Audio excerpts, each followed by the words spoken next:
Hei, bună! Astăzi am o nouă chestie.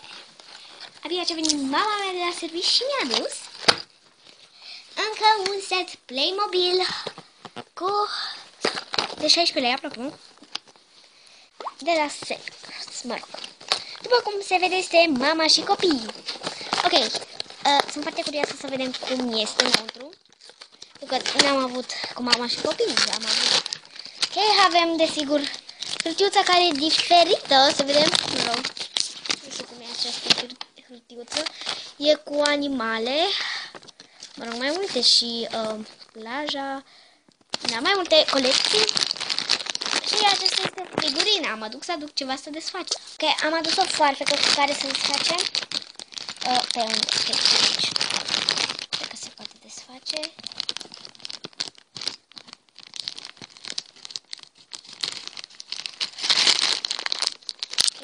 După cum se vede, nu prea.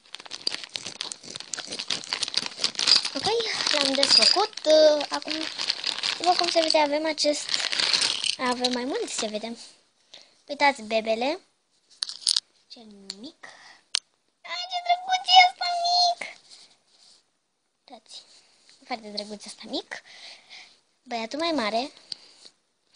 Mama. Wow, ce frumos e mama! Chiar îmi place. Așa? Și acum hai să facem căruciorul.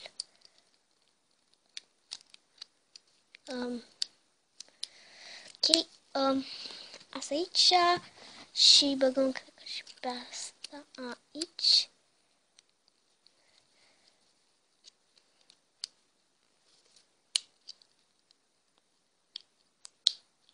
Ok.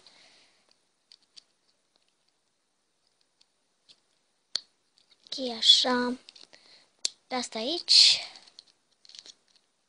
De asta aici. De asta aici.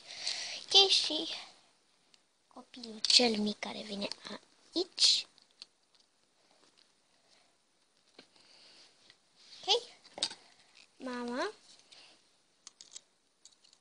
care ține căruciorul.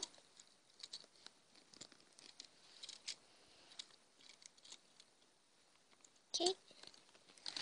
Și copilul. Deci, cam acesta a fost noul meu set Playmobil. Și hârtia, după cum vă vedeți, este diferită. Foarte diferită.